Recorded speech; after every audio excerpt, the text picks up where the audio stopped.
No matter how the war with Iraq unfolds in the days and weeks to come, it will be difficult for the United States to declare a complete victory until Saddam Hussein is either captured or killed. Given the recent experience in Afghanistan with Osama bin Laden and Mullah Omar, that's not a foregone conclusion. Last Wednesday, the U.S. command thought it had Saddam Hussein in its crosshairs and tried to kill him with a massive airstrike in the opening salvo of the war. But yesterday morning, Commanding General Tommy Franks had to acknowledge that, dead or alive, the U.S. had lost track of him again. Do you have any idea where Saddam is? Actually, I have no idea where he is right now. He's managed to elude the United States for the better part of a dozen years and has survived attempted coups, assassination plots, and several wars. He has a network of tunnels and underground bunkers, a massive security apparatus, a cadre of lookalikes, and a capital of 5 million people to hide in. Former CIA Director James Woolsey appreciates how difficult it's been to get rid of Saddam Hussein. Trying to do something like that from outside the country with a leader who changes places every night and who very rarely sleeps in any of the 50-some palaces that he has built and has doubles. It is just a titanic task. It requires an element of luck. It requires an element of luck. And so far, Saddam has had all the luck. During the first Gulf War, U.S. warplanes launched more than 260 attacks against what the Pentagon called leadership targets, bunkers, command centers, and presidential palaces where Saddam could conceivably have been. He survived them all, plus another round of bombings in 1998, when William Cohen was Secretary of Defense.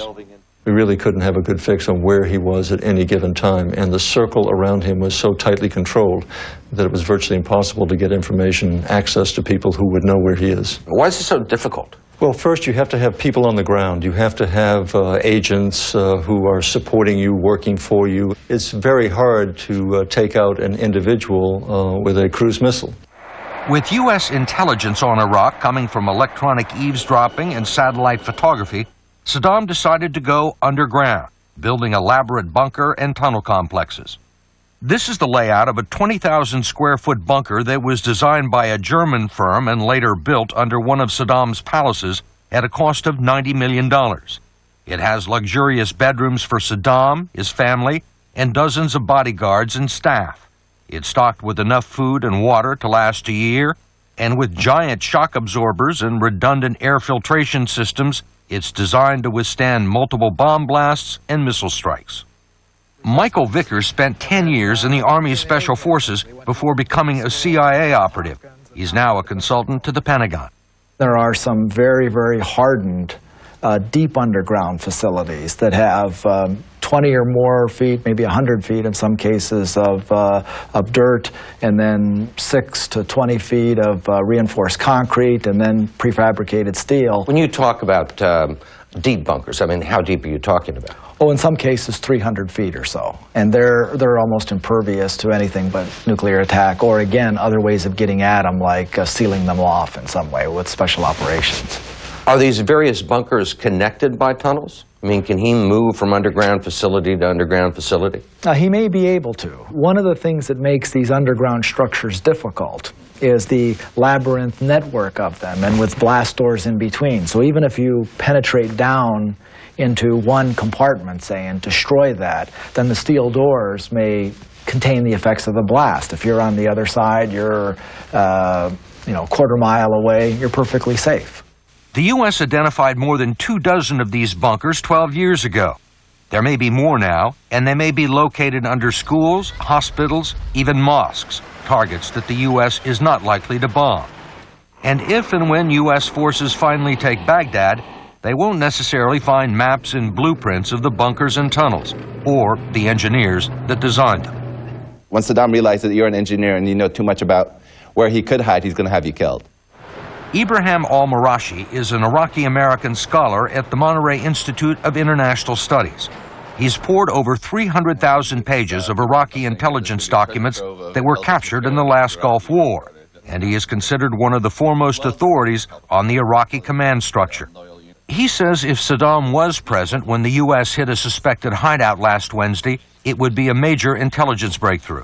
There's only a select few people around Saddam Hussein that know his whereabouts. Maybe 55 people who could have known his whereabouts. So it's one of those people, and this is the highest echelon of Iraqi security we're talking about.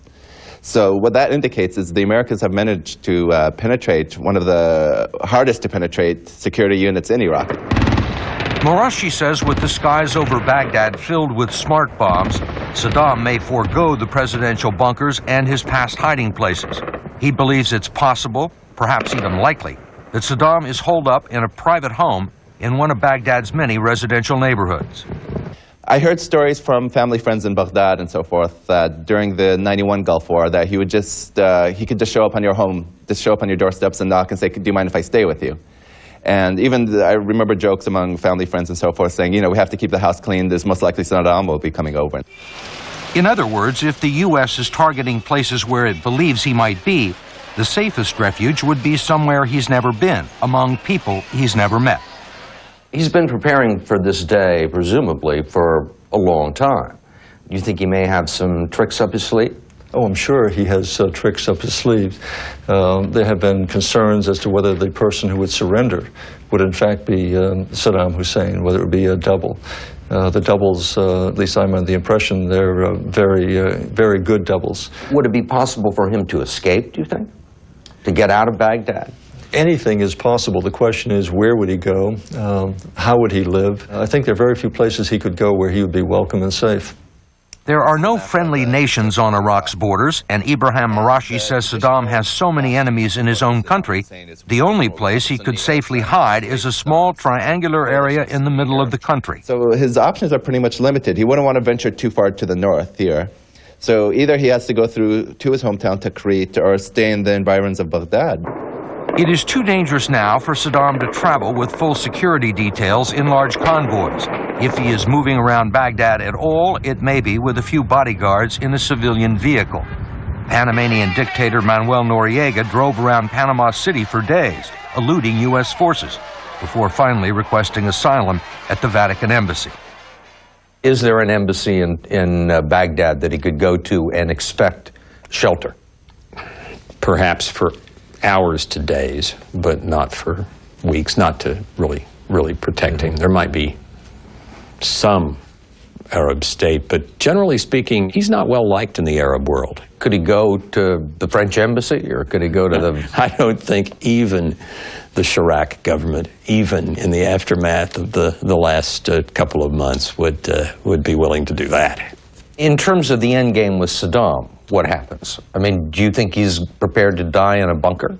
I think he probably would like to disappear or go out in some way in which people didn't know what happened to him, and he could try to believe that a myth would be kept alive. He has a very heroic self-image. Saddam is obsessed with his legacy. He wants to go down in the history books as, this great Babylonian leader. For him to fulfill that legacy may require his own martyrdom. He would much rather go down fighting, in my opinion, than surrendering himself over to American troops. Suffering the humiliation, I think he'd rather choose martyrdom.